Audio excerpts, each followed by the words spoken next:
जब भी मैं अपने जीवन की खुशियों को गिनता हूं, कान्हा के लिए मेरा प्यार और बढ़ जाता है। और जब भी मैं अपने जीवन के संघर्षों को गिनता हूं, कान्हा के लिए मेरा विश्वास और बढ़ जाता है। नमस्ते, प्रणाम। आपके साथ मैं हूं आरजे कार्तिक। आप देख रहे हैं लर्निंग सीरीज सीखोगे नहीं तो जीतोगे कैसे। भगवान श्री कृष्ण की जीवन लीला से सीखने वाली 5 बड़ी बातें। प्रभु ने जो लीलाएं रची, उनसे 5 बड़े संदेश मिलते हैं। सबसे पहला कि जीवन में कर्मों का फल सबको भोगना पड़ता है। क्या आपने कभी विचार किया कि भगवान श्री कृष्ण क्यों अपने माता पिता को 14 वर्षों तक कारागार में ही छोड़कर आ गए? क्यों उनके माता पिता जेल में बंदी रहे जबकि उनका बेटा तो भगवान था? कंस को मारने के बाद में भगवान श्री कृष्ण जब कारागृह में गए और अपनी माता देवकी और पिता वासुदेव को वहां से छुड़ाया, तो माता देवकी ने प्रश्न किया कि बेटा, तुम तो भगवान हो, तुम्हारे पास में तो असीम शक्तियां हैं, फिर तुमने 14 साल तक कंस को मारने और हमें यहां से छुड़ाने की प्रतीक्षा क्यों की? तो भगवान श्री कृष्ण ने कहा कि माते क्षमा करें, क्या आपने मुझे पिछले जन्म में 14 साल के लिए वनवास नहीं भेजा था? तो माता देवकी आश्चर्यचकित हो गई। उन्होंने कहा, बेटा ये कैसे संभव है? तो भगवान श्री कृष्ण ने याद दिलाया कि पिछले जन्म में आप माता कैकेयी थीं और आपके पति राजा दशरथ थे। माता देवकी ने और आश्चर्य से पूछा कि फिर महारानी कौशल्या कौन थी? भगवान श्री कृष्ण ने कहा कि वही तो इस जन्म में मेरी माता यशोदा हैं।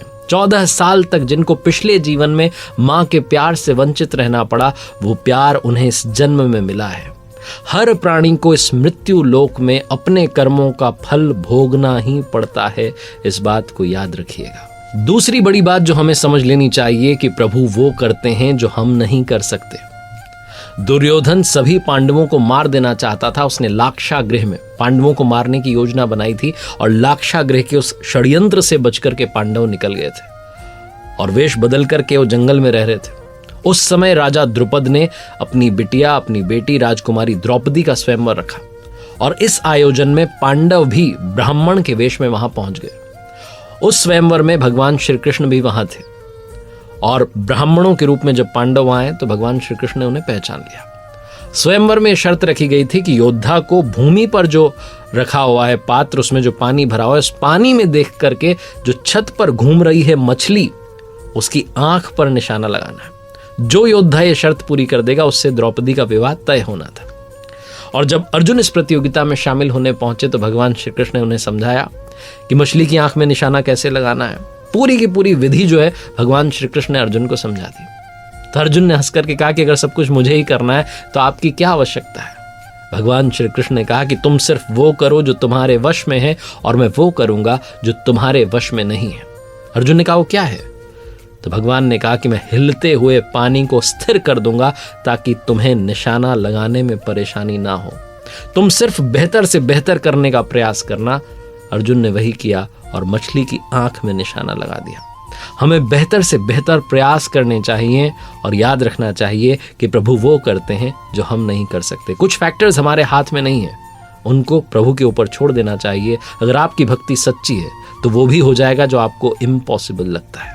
तीसरी बड़ी बात जो हमें सीख लेनी चाहिए कि प्रभु की भक्ति निश्चल होती है, निष्कपट होती है, असीम प्रेम और असीम श्रद्धा से होती है। कहीं भी मन में कोई छल कपट नहीं होना चाहिए। प्रभु के लिए असीम श्रद्धा होनी चाहिए। भगवान श्री कृष्ण के बारे में जब दुनिया में चर्चा होती थी, ब्रह्मांड में चर्चा होती थी, तो लोग कहते थे कि इनका सबसे बड़ा भक्त कौन है? तो एक ही उत्तर मिलता था, राधा रानी सबसे बड़ी भक्त हैं भगवान श्री कृष्ण की।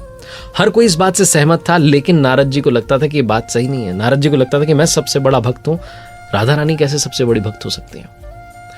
तो एक बार नारद जी भगवान श्री कृष्ण से मिलने के लिए द्वारकापुरी पहुंचे और जैसे ही नारद जी को आता हुआ देखा तो भगवान श्री कृष्ण ने अपना सिर पकड़ करके वो बैठ गए और सिर पकड़ा हुआ था। जैसे ही नारद जी आए, उन्होंने प्रणाम किया और पूछा कि आपने सिर क्यों पकड़ा हुआ है? तो भगवान श्री कृष्ण ने कहा कि आज सिर में बहुत पीड़ा हो रही है, बहुत दर्द हो रहा है। तो नारद जी ने पूछा कि क्या उपाय है, कैसे ठीक हो सकता है? तो प्रभु ने कहा कि मेरा सबसे बड़ा भक्त, मेरा परम भक्त जो है, अगर वो अपने चरण धोकर के जो पानी, जो चरण अमृत है मुझे पिला देता है तो मेरा सिर दर्द ठीक हो जाएगा। अब नारद जी जो है चक्कर में पड़ गए। उन्हें लगा कि मैं सबसे बड़ा कृष्ण भक्त तो हूँ, प्रभु भक्त तो हूँ, लेकिन मैं अपने पैर धोकर के, चरण धोकर के वो जो पानी है, वो जो चरण अमृत है, अगर प्रभु को पिलाऊंगा तो मुझे नरक जाने का पाप मिलेगा। फिर उन्होंने सोचा कि राधा जी भी अपने आप को भगवान श्री कृष्ण का सबसे बड़ा भक्त मानती हैं। तो प्रभु से आज्ञा लेकर के वो राधा रानी के महल में गए और उन्हें बताया कि प्रभु के सिर में पीड़ा हो रही है।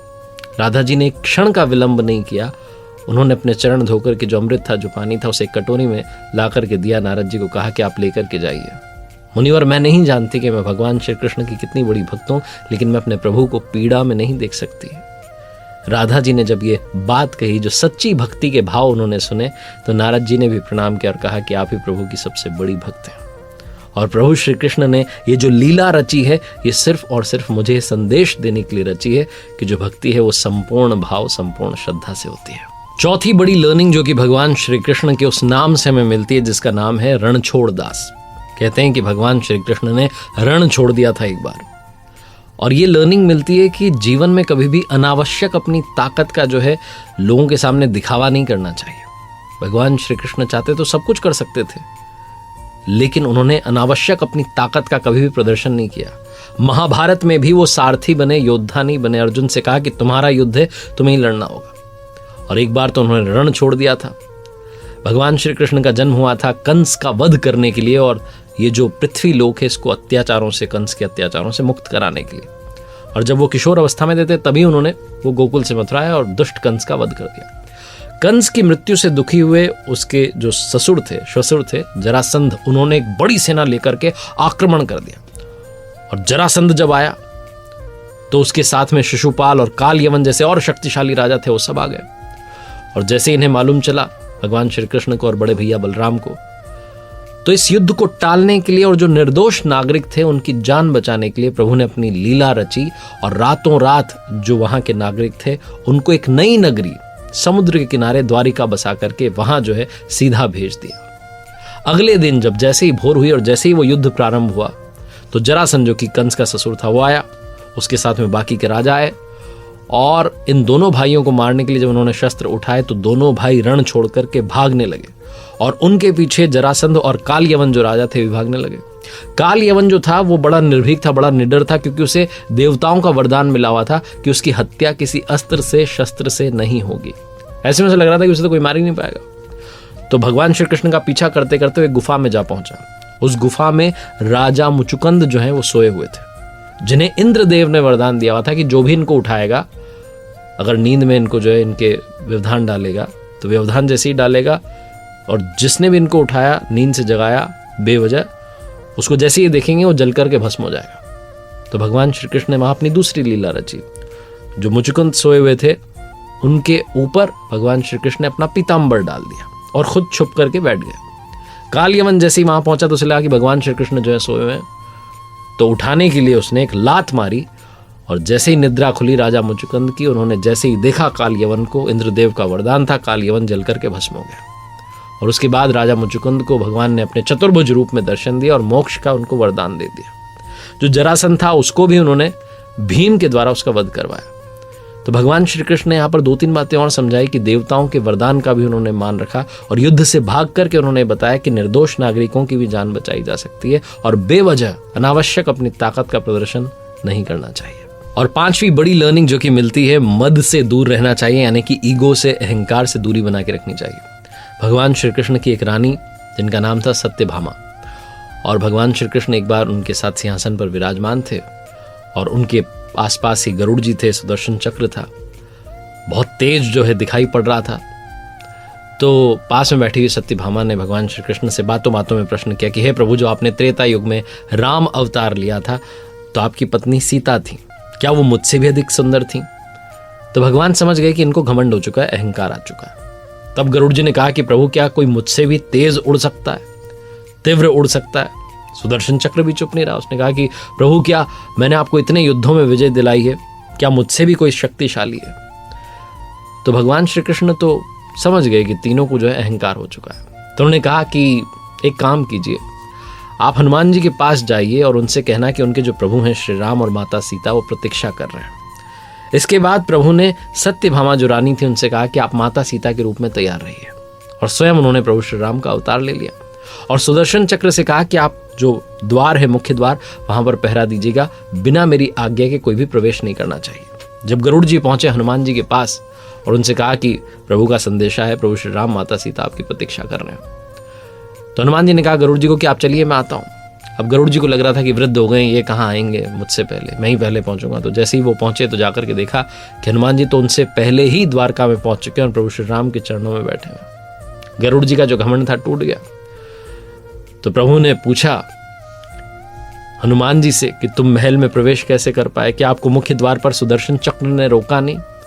तो हनुमान जी ने अपने मुंह में से उस सुदर्शन चक्र निकाला और कहा कि ये मुझे अंदर आते समय रोक रहा था, लेकिन मैंने इसे अपने मुख में रख लिया। सुदर्शन चक्र का भी जो घमंड था वो टूट गया। गरुड़ जी को लगता था मैं तीव्र गति से उड़ता हूं, वो भी टूट गया। और फिर हनुमान जी ने कहा कि प्रभु एक बात समझ में नहीं आई, माता सीता की जगह आपने किसी दासी को आज अपने पास क्यों बैठा रखा है? सत्यभामा रानी का भी जो घमंड था वो टूट गया। प्रभु ने सबको बता दिया कि ये मेरी लीला थी, बस अहंकार मत करना, अहंकार से बुरी कोई वस्तु नहीं होती। ये 5 लीलाएं, 5 कथाएं जो जीवन में बहुत बड़े मैसेजेस देती हैं। आई रियली होप कि आपको ये पसंद आई होंगी, आपने इनसे काफी कुछ सीखा होगा। प्रभु श्री कृष्ण की असीम कृपा सब भक्तों पर बनी रहे। देखते रहिए हर सोमवार सुबह 9:30 बजे मेरे साथ एक नई कहानी, हर शुक्रवार सुबह 9:30 बजे लर्निंग सीरीज का एक नया वीडियो।